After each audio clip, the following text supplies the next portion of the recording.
અમરેલીમાં ચોંકાવનારી ઘટના બની। પેટ્રોલ પંપ પર એક કાર આવી અને કાર ચાલક ડીઝલની ટાંકી ફૂલ કરાવીને પૈસા આપ્યા વગર જ ફરાર થઈ ગયો। આ ઘટના સીસીટીવીમાં પણ કેદ થઈ। 3 થી વધુ પેટ્રોલ પંપ પર આવા બનાવ બન્યા છે। સેલવાસના નરોલી વિસ્તારમાં આવેલા એક પેટ્રોલ પંપ પર નંબર વગરની એક બ્લેક સ્કોર્પિયો ડીઝલ ભરાવા આવે છે, જ્યાં પેટ્રોલ પંપના કર્મચારીઓએ ગાડીમાં ડીઝલ ભરી ટાંકી ફૂલ કરી હતી। ત્યારબાદ બિલ ચૂકવ્યા વગર ચાલક પેટ્રોલ પંપના કર્મીને ક્યુઆર કોડ સ્કેન કરવા માટે મોબાઈલ આપ્યો। ત્યારબાદ ક્યુઆર કોડ સ્કેન કરી ચાલકને ફરી મોબાઈલ પાછો આપતા પૈસા ચૂકવ્યા વિના સ્કોર્પિયો ચાલક પંપ પરથી ફરાર થઈ ગયો। અત્યાર સુધી 3 થી વધુ પેટ્રોલ પંપ પર આવી ઘટનાઓ બની હોવાના સીસીટીવી ફૂટેજ જે છે તે જોવા મળી રહ્યા છે। તો આ મોડસ ઓપરેન્ડી સ્કોર્પિયો કાર ચાલકની કઈ રીતની છે, કોણ છે આ લોકો, તે હજી સુધી પોલીસ પકડમાં પણ નથી આવ્યા। વધુ માહિતી ન્યૂઝ 18 સંવાદદાતા ભરત પાસેથી મેળવીશું। ભરત, સમગ્ર ઘટના જે ઘટી રહી છે, એક નહીં, બે નહીં, 3 પેટ્રોલ પંપ પર કોણ છે સ્કોર્પિયો કાર ચાલક, કેમ પકડમાં નથી આવી રહ્યો? जी बिल्कुल, जे ते દ્રશ્યમાં પણ જોવા મળી રહ્યું છે। આ સ્કોર્પિયો ચાલક મોટેભાગે રાતના અને જ્યારે પેટ્રોલ પંપ પર છે ઓછા કર્મચારીઓ હાજર હોય છે એ વખતે જ પહોંચે છે અને ત્યારબાદ તે છે નંબર વિનાની સ્કોર્પિયો કારમાં અહીંયા આગળ પહોંચે છે અને ત્યારબાદ છે એ ડીઝલની ટાંકી ફૂલ કરાવે છે ને જ્યારે પેમેન્ટનો સમય આવે છે એ વખતે જ મોકો જોઈ અને ત્યાંથી ફરાર થઈ જાય છે। નરોલીના ઘટનાના દ્રશ્યો સામે આવતા જ અન્ય પેટ્રોલ પંપ પર પણ આ રીતની ઘટનાઓ સામે આવી હતી અને બનાવ સામે આવ્યા હતા। એને કારણે જે પ્રદેશના પેટ્રોલ પંપ સંચાલકો છે તેમાં અત્યારે ખોફ જોવા મળી રહ્યો છે ને મોટેભાગે જે પેટ્રોલ પંપ પર મહિલા કર્મીઓ હોય છે ત્યાં આગળ વધારે જતો હોય છે, પરંતુ જે રીતના નંબર વિનાની સ્કોર્પિયો હોવાથી હજુ સુધી પકડમાં નથી આવ્યો। આ મામલે પેટ્રોલ પંપ સંચાલકો પણ અત્યારે મૂંઝવણ અનુભવી રહ્યા છે। આભાર સમગ્ર માહિતી બદલ ભરતસિંહ। તો હાલમાં જે ન્યૂઝ 18 સંવાદદાતા જણાવી રહ્યા હતા કે હજી મૂંઝવણમાં છે પેટ્રોલ કર્મચારીઓ પણ, કારણ કે આવી ઘટનાઓ 1, 2 નહીં 3 વાર ઘટી ચૂકી છે। પોલીસ પકડથી હજી પણ વાહન ચાલક દૂર છે। સમાચાર, મોરબી જિલ્લામાં સનસનીખેજ ઘટના ઘટી છે। ખનીજ માફિયાના ત્રાસનો ચોંકાવનારો કિસ્સો। 3 યુવકોએ એક સાથે આપઘાતનો પ્રયાસ કર્યો છે। વાંકાનેરના મહિકા ગામે બની છે ચોંકાવનારી ઘટના।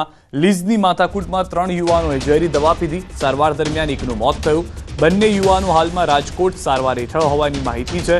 3 પિતરાઈ ભાઈઓ થતા હોવાની પણ પ્રાથમિક માહિતી મળી રહી છે। બીજી તરફ મૃતકના પરિવારજનો પોસ્ટમોર્ટમ રૂમ ખાતે બેઠા છે ધરણા ઉપર। આરોપીઓ વિરુદ્ધ જ્યાં સુધી કડક કાર્યવાહી ન થાય ત્યાં સુધી મૃતદેહ સ્વીકારવાનો ઇનકાર કર્યો છે।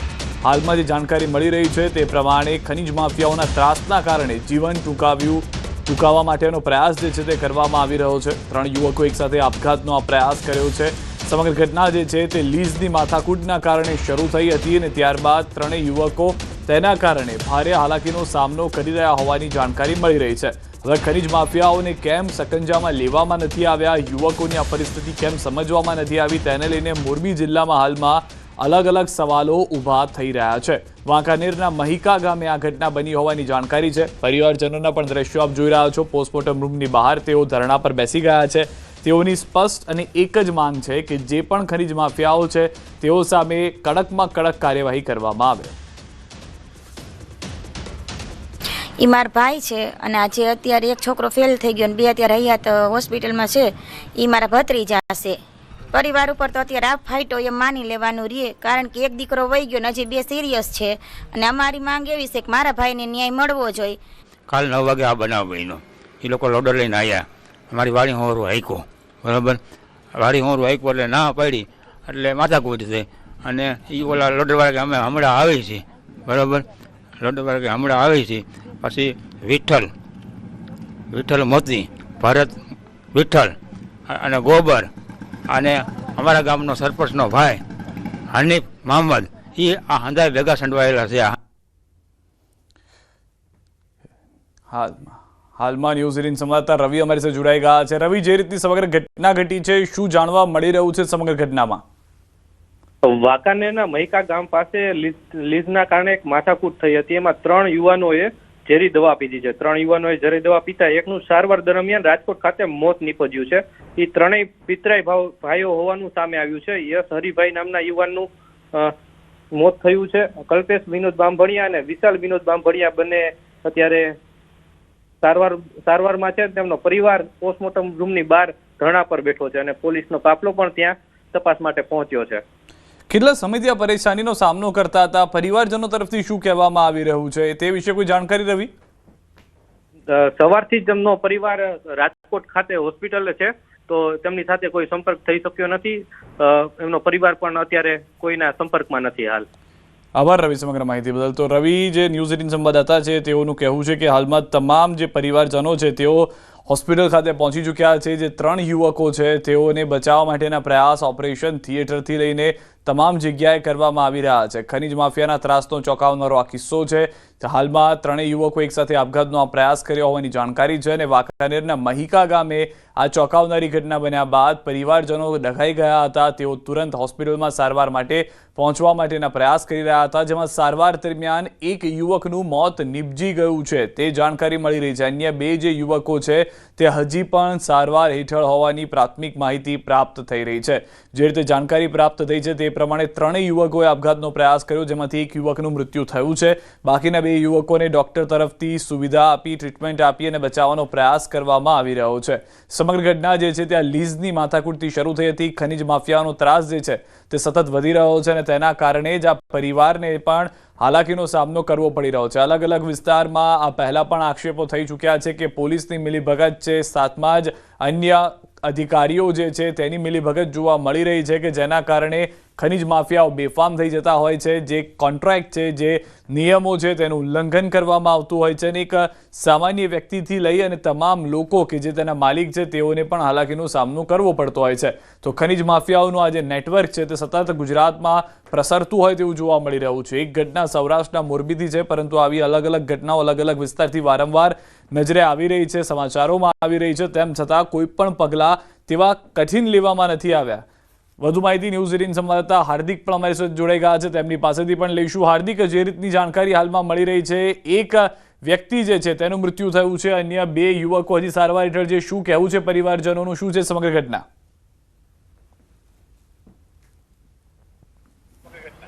જી સિદ્ધાર્થ, રાજકોટમાં અત્યારે પોસ્ટમોર્ટમ રૂમ ખાતે જે છે મૃતકના પરિવારજનો અને જ્ઞાતિના આગેવાનો એકઠા થયા છે. વાંકાનેરના મહિકા ગામે જે 3 યુવાનોએ આત્મહત્યાનો પ્રયાસ કર્યો હતો એમાંથી એક સગીર યુવકનું મૃત્યુ થયું છે. હાલ જે જ્ઞાતિના જે કોળી સમાજના આગેવાન છે આપણે એમની સાથે વાત કરીશું. શું આખો બનાવ બન્યો હતો? આજથી 15 દિવસ પહેલા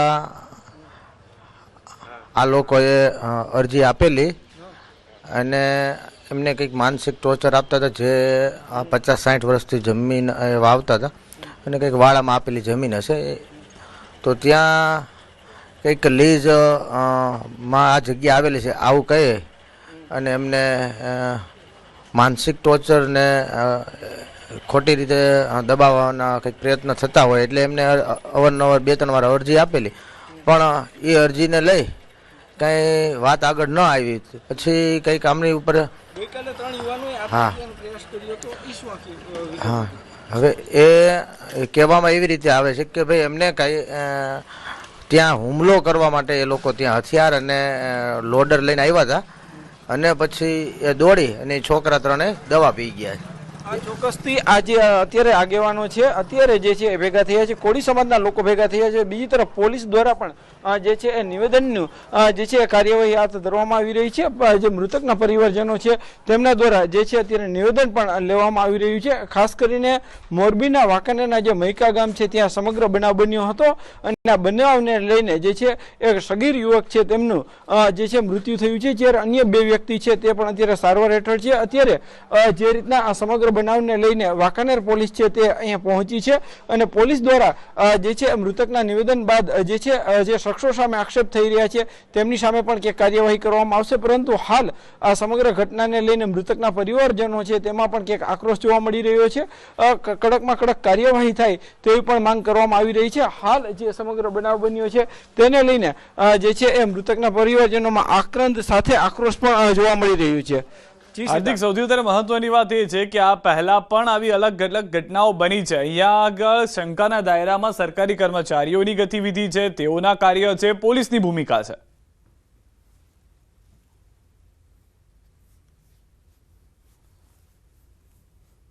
ટીમે જ્યારે મૃતકના પરિવારજનો સાથે વાત કરી ત્યારે તેમણે સ્પષ્ટ આક્ષેપ જે છે ગામના સરપંચ ઉપર પણ કર્યો છે કે તેમના દ્વારા જે છે અગાઉ ધમકી આપવામાં આવી હતી અને ગઈકાલે જે છે લોડર વાહન લઈ અને તેમના ખેતરમાં પહોંચ્યા હતા અને ખેતર જે છે તાત્કાલિક ખાલી કરવામાં આવ્યું તેવી માંગ પણ કરવામાં આવી હતી। ખાસ કરીને આ જે છે ભૂમાફિયાઓ એમના દ્વારા આ જે સમગ્ર કાંડ જે છે તેમને ત્રાસ આપવામાં આવતો હતો, અગાઉ પણ ત્રાસ આપવામાં આવતો હતો અને એને લઈને જ જે છે સમગ્ર બનાવ ગઈકાલે બનવા પામ્યો હતો। ગઈકાલે પણ મારી નાખવા જેવી ધમકી આપી હોવાનું પણ જે છે પરિવારજનો કહી રહ્યા છે। આપણે ફરી એક વખત આ સંબંધના આગેવાન છે, આપણે એમની સાથે પણ વાત કરવાનો પ્રયાસ કરીશું। સમગ્ર ઘટનાને લઈને અત્યારે પરિવારજનોમાં કેવો આક્રોશ છે? પરિવારજનોમાં જ્યારે દીકરો જે ખનીજ માફિયાઓના ત્રાસથી જે દીકરાઓ ત્રણ દીકરાઓએ દવા પીધી છે અને એમાંથી એક દીકરો મૃત્યુ પામ્યો છે અને બે દીકરા જે સિરિયસ છે, એટલે પરિવારને તો અત્યારે તો એવું કહી શકાય કે ઉપર ભગવાન ને નીચે ધરતી, આ બે એને કામમાં એના ભરોસે છે।